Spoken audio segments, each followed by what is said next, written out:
Retirer de l'argent liquide en ville, rien de plus simple, il suffit d'une carte bleue, des distributeurs. Il y en a partout, à chaque coin de rue, sur chaque place. C'est bien plus compliqué en revanche lorsque l'on vit à la campagne. Certains villages ne sont pas équipés. Alors dans ces recoins les plus isolés, ce sont les petits commerces qui prennent le relais.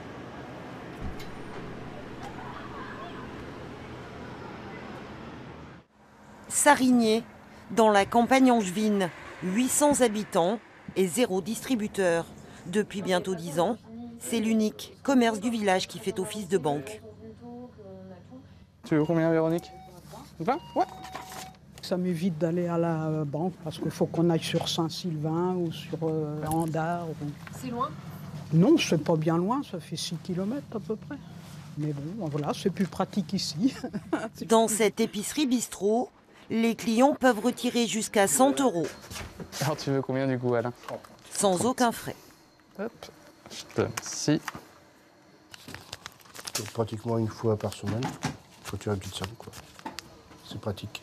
Je vais chercher des fruits et légumes à un maraîcher à côté qui vend aux particuliers. Du coup, c'est pratique parce que je peux retirer de l'argent ici et puis aller directement chez le maraîcher. Bémol, il faut être dans la même banque que le commerçant pour retirer ici. Il n'y a aucune obligation d'achat, mais beaucoup prennent quand même quelque chose au passage. Un café, une baguette ou un...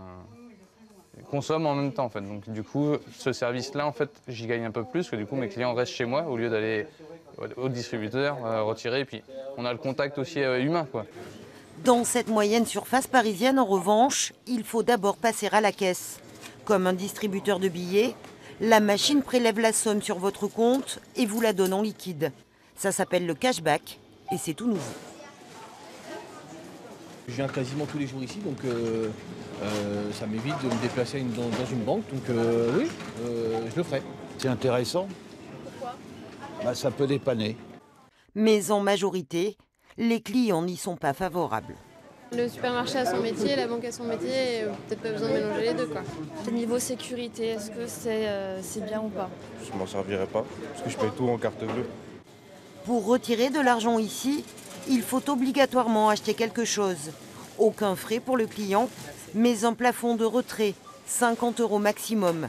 Et ce n'est possible qu'aux caisses en libre service, sous le contrôle d'un salarié du magasin. Nous demandons donc au client quel est le montant désiré. Vous faites donc le cumul de ce qu'il a acheté et de son montant désiré en espèces, en l'occurrence 2,71 plus 10 €. Le client va donc régler par carte bancaire et recevra donc à ce moment-là son montant désiré de 10 € en espèces. En milieu rural, la pratique est pour les banques un atout commercial.